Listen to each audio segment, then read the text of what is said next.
Hello and welcome to our special show in the run-up to the Union Budget 2019. I am Vishal Dahiya and today we will talk about corporate tax. Now, corporate tax is an important component of the government's revenue. The government gets more than 55% of its direct tax revenue from the corporate sector. And corporate tax in India is among the highest in the world. If we add up corporate tax, surcharges and other cess, a company with a turnover of more than 250 crore rupees will end up paying around 48.3% of its profit in taxes. Such a situation may not be conducive for the growth of the company and may even hamper prospects of new investment. There has been a constant demand from the corporate sector to lower this burden. The government has made certain changes in the corporate tax structure, but to make Indian industry more attractive for investments, more needs to be done. In today's show, among other things, we'll also discuss how much scope does Finance Minister Nirmala Sitharaman has to give relief on corporate tax in her first union budget next week. But first, let me introduce the guests to you who we have with us in the studio for a discussion on this. Let me begin with Mr. Krishnan Malhotra, and corporate tax expert with us. We also have Mr. Rachit Chawla, CEO of Finway Capital, somebody who tells people as to where to invest, why to invest and how to invest. We also have with us Mr. Santosh Tiwari, a senior director from FICCI. We'll come to you and we'll start the discussion. But before we do that, let's give our viewers a little bit of perspective on where exactly we stand on corporate tax. What are the numbers? And let's look at the numbers as far as corporate taxes are concerned. If you look at these numbers, then India has two slabs for corporate taxes. And if you look at these slabs, then the companies have been divided in two parts. Those who have a turnover of less than 250 crore rupees attract 25% of corporate tax, and companies with a turnover of more than 250 crore rupees have to pay 30% tax on corporate tax. Now, there is a 7% surcharge on income tax paid on corporate earnings when total income exceeds 1 crore rupees, but not exceeding 10 crore rupees, and at the rate of 12% of such tax where total income exceeds 10 crore rupees. Now, corporate tax collection has seen a steady growth over the years.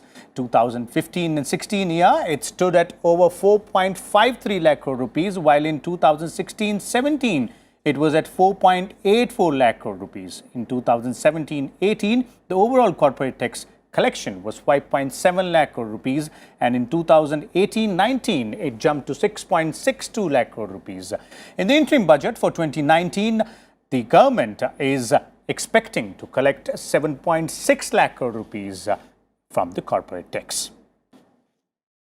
So let's begin the discussion and let's try and find out as to what the current situation is and what more needs to be done and how much is the scope for those improvements. Mr. Malhotra, let me first begin with giving our viewers a perspective. We gave the numbers, but if you look at the perspective, what are we talking about when we say that the corporate taxes are pretty high here, and what are the different slabs and why so, and how things have moved around in the last few years?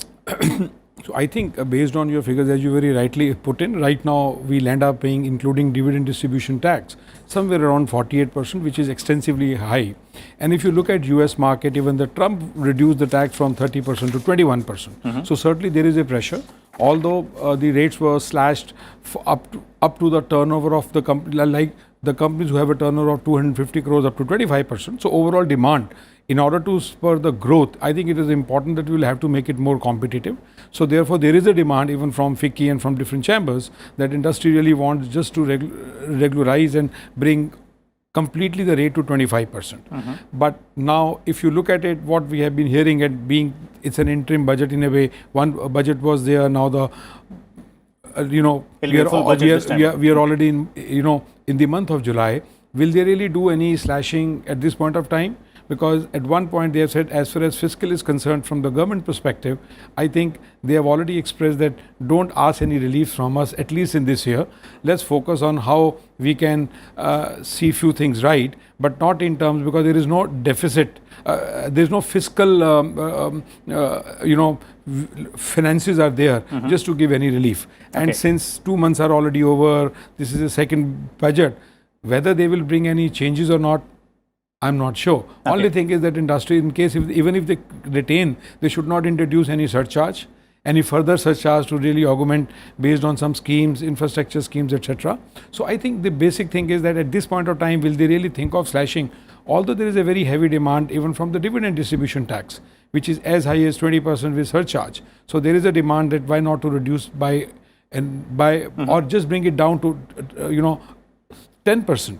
So the demands are there, but based on their fiscal deficit and the way we are, whether we will really be able to bring something in this direction is something I think which one will really have to see. Okay, Mr. Santosh, as Mr. Malhotra is talking about the demands from the corporate sector, as a representative of one of the industry bodies, FICCI here, on what basis are these demands being made? Because we've heard these demands since a long time now. The corporates have been asking for a cut in the tax, either in the dividend tax or in some other form.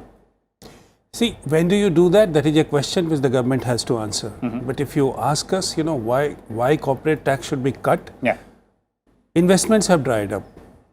Now today, when you have to boost your GDP growth, which is also looking very sluggish right now, you have to perk up, you have to boost investment.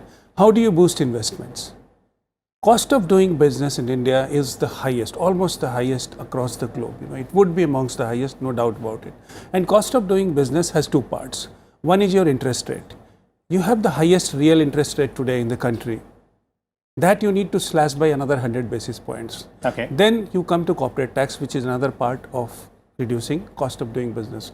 Already, Finance Minister Mr. Arun Jaitley, former Finance Minister, he had said that corporate tax would be reduced for all the companies from 30 to 25%, but in a phased manner. So for smaller companies, you have already reduced corporate tax from 30 to 25%. Now the question is, how do you reduce this for the bigger companies? Those are the companies who will make big investments. Today you need investments. So one opportunity or the one idea could be that you link somehow the investments to job creation, which is another big concern.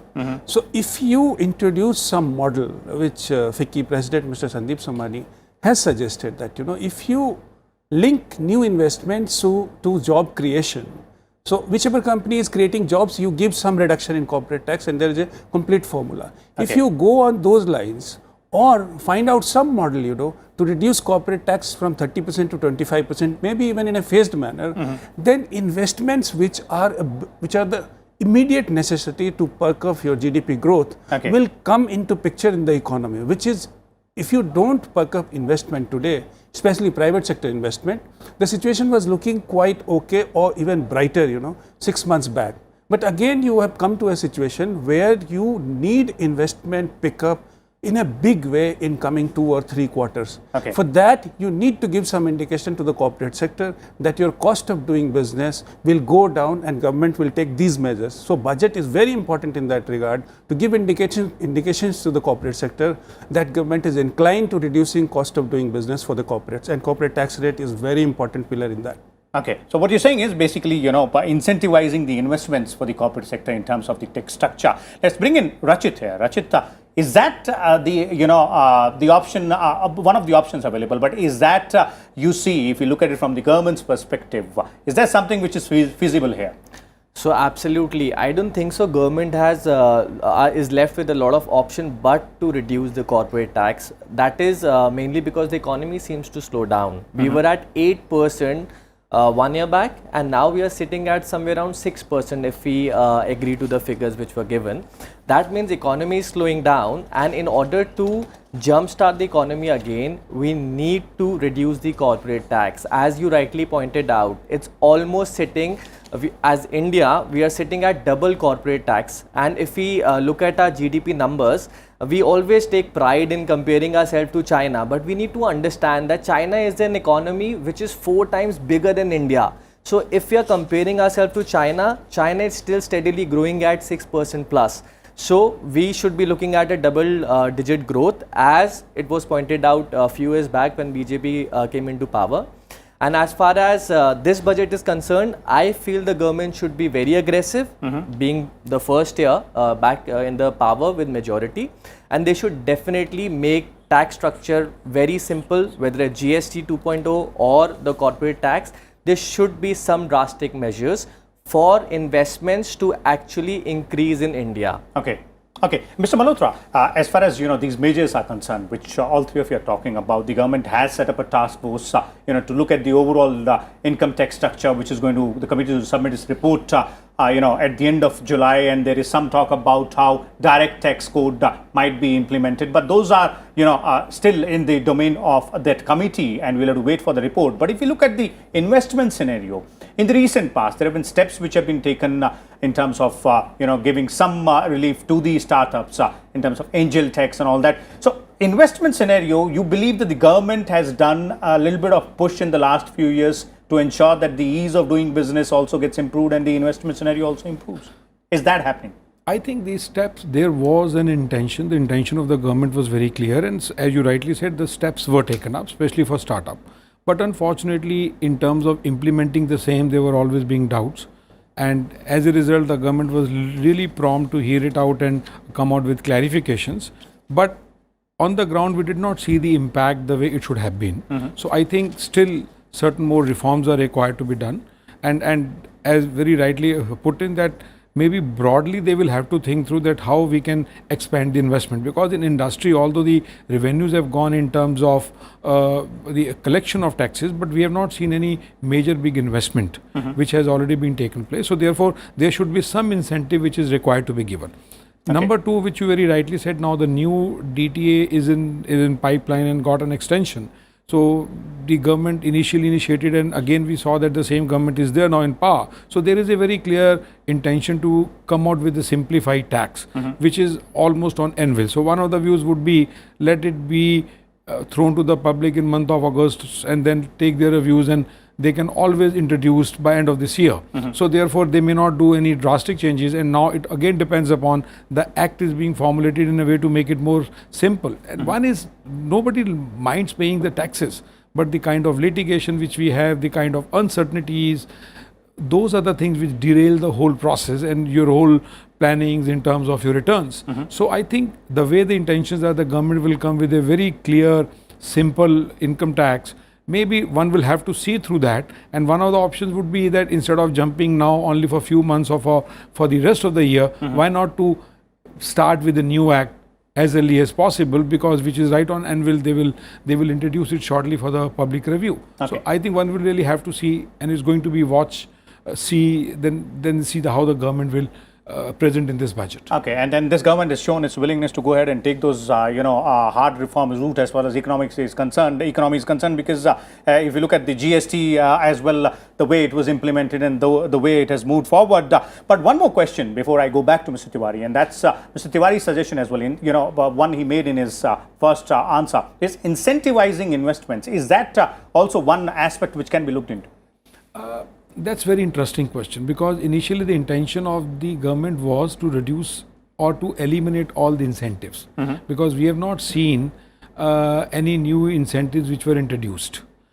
So there was incentives which was given to IT industry. Certain sections have already have a sunset clause, and they would be completing their deadlines in a year or two.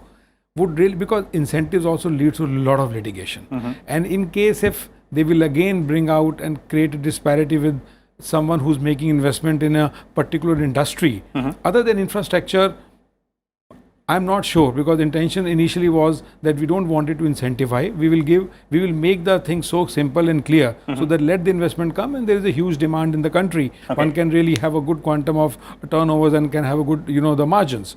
But would they really again bring back the incentivizing exports, or one will really have to look at it. But okay. I have my doubts, because if they will really change that. But certain incentives in a way, like in the case of startups or MSMEs, those who are having a very bad impact, they may come out with some special incentive for one set of small companies so that they can promote. One cannot rule out. Okay. Mr. Tiwari, as Mr. Malhotra is also pointing out, and Rachit also said that, the focus from the government's point of view, effectively, if you look at it right now, should be ensuring that the ease of doing business, that is something which needs to be improved more further. And there is always a room for improvement in that, case. Yes. See, apart from the fiscal and also the monetary measures, fiscal measures would be some policies, which are there in the offing, like new industrial policy. Those need to be expedited. There are other policies, retail policy. These policies need to be expedited. So these are fiscal measures. Then you have monetary measures, which I have already outlined, that you need to cut repo rate by another 100 basis points. But the bigger issue here is to perk up investment is that of next wave of reforms. You have already brought in reforms like GST, RERA, IBC, Insolvency and Bankruptcy Code. It's a huge reform, big reform in Indian reform history. And their impact has also been seen on the Yeah. So the actual impact on the ground you would see in next 1, 2 or 3 years. So when the impact of these reforms are there, if you substantiate these reforms by next wave of reforms in the critical areas like land, labor, or even ease of doing business, there are several reforms which at the state level you can do. Like in industrial policy, you are thinking of bringing in a body which would more or less act like a GST council, where states and center would come together and decide on reforms which would be helping industry to gain foothold in states. So apart from fiscal and monetary measures, you need to go or usher in next wave of reforms which have been pending for quite some time, so that in next 1, 2 or probably 3 years, you have an ecosystem where reforms are supporting incentives, and then you have fiscal and monetary policies also are there in place on the table, and again your investments are coming back on track. So in next 2, 3 years, government will have to chip in with reforms, RBI will have to chip in with support policies which support investment, and in terms of government also, the whole perspective will have to change from, bringing in curbs or anything else to freeing up the whole thing. Next set of policies, which free up policy domains where, investments are much easier to bring in than get curbed. And the bottlenecks are done away with. Rachit, do you agree with that perspective? Reforms is the key. I do agree, but the government has already announced pretty big reforms in the past. What I feel is the need of the hour is execution. At macro level, I think the government is thinking correctly. I agree with GST being launched, but at execution level, do you really see the pain point? All the exporters are yet to sort of get their refunds back, and there's a huge liquidity crunch in the economy. So what we need to do is we need to execute all the reforms which we have brought in the economy. We need to mitigate all the problems that are going in. Incentivizing, as you said, will be the key to get investments which are drying up. And apart from that, I think the intent behind startups is also correct. Because startups is where the jobs are going to get created. And India as an economy doesn't need 10 unicorns. It needs $1,000 million enterprises, which will add a lot of boom to Indian consumption as well. So I feel India as an economy, they should look at speeding it up and increasing the GDP number as well. Okay, Mr. Malhotra, reforms and a mix of reforms and a good execution on the ground of the policies which have already been framed or are likely to be framed further? Yeah, I think there is still a scope. As we talked about, land reforms are something which is very, very important for industry. I think the government really have to see how they will take state into the confidence, and whatever reforms are labor reforms, those are some of the pain points, especially for the manufacturing industries. That is very important. Secondly, on the GST front, if you see, as very rightly put in, there are some gaps, but I think the government is committed. But one thing which is very clear is that they are going to introduce very stiff, the penalties when you are not transferring the rate cut to the customer. In the last GST meeting, they said we will come very heavily on that. Collections have improved in April and May. We see it is more than a lakh crore of rupees. So they would like to improve upon that. And in terms of having so many rates, as there is a commitment, one rate, I don't know it will come so easily, but at least 2 rates, one for the items which are at a different level, which are used by HNS, but the one which are required by the ordinary set of people. There is a huge demand from different sectors to reduce the rate, especially for real estate, automotive. These are the industries where I think people are looking to streamline the rates on GST, which is not really an issue of the budget. But I think government is committed, and over a period of time through GST Council, those changes would really bring in so as to reduce the liquidity problem which we see, or just to be more competitive to avoid any inflation as we see in case if the prices really shoot up because of the high GST rates. Okay, Mr. Tiwari, a last question to you is we have had this demand scenario wherein the corporates obviously want the tax structure to be a bit more moderated, and then there are demands to go ahead and ensure that ease of doing business is also further improved as well. But if you look at from the finance minister's perspective as well, the first budget of the new government after the interim budget has been put in place, how much of an elbow room do you believe, a maneuvering room, the new finance minister has in the first budget to accommodate all these requests from the corporate sector? See, if you look at it from finance minister's perspective, obviously, if you or I am the finance minister, you would first look at your fiscal deficit. But when you get into a situation like this, which is today, you need to go beyond fiscal deficit. There is no harm in, looking at first the growth scenario, which the Prime Minister has also said, and also the investment scenario first, and then look at fiscal deficit. Nobody is saying don't look at fiscal deficit. But today, if you do not bring in policies which boost investment, then the whole cycle has got broken. Okay. You have to maintain that cycle, and for that you need to look at investments, Vijay. Okay, need to look at investments. Rachit, is that what again the key here is? Absolutely, that's the key. And I think another aspect which the government needs to look at is simplicity, ease of doing business. And they really need to change the entire system. Like above 250 CR is 30% corporate tax, below it's 25. Why not just do it at level playing field and just simplify it for everybody so that even a layman understands. And that will only, increase investments to India and incentivize the corporate sector. Okay, simplification, investments, these are the key reforms as well, and then implementation of the existing policies. How would you sum it up, Mr. Malhotra? So I think what we will achieve in this budget, I don't know, but I'm sure that there would be a very clear direction. At least this budget will give a clear direction and intention of the government. Whether they'll be able to give everything what the industry wants or a few things or fiscal deficit, I know it's something which is very, very important being in the first year, but I'm sure they will come out with some direction, some reforms so that the industry would really get a boost to say that this is what government intends to do. You may not see only in this year itself, but they will lay down the path, how they are going to achieve and what they wanted to achieve in next 3 to 4 years. Okay, so clearly there it is. As our panelists have pointed out, there are several demands from the corporate sector as far as the new budget is concerned, and the new finance minister seems that her task is all cut out. So let's wait and watch exactly what Nirmala Sitharaman has on the cards for the corporate sector and investments as well in the budget 2019. We'll keep on bringing you all the updates on this aspect, and we'll see you again on Monday. Keep watching Rajya Sabha Television.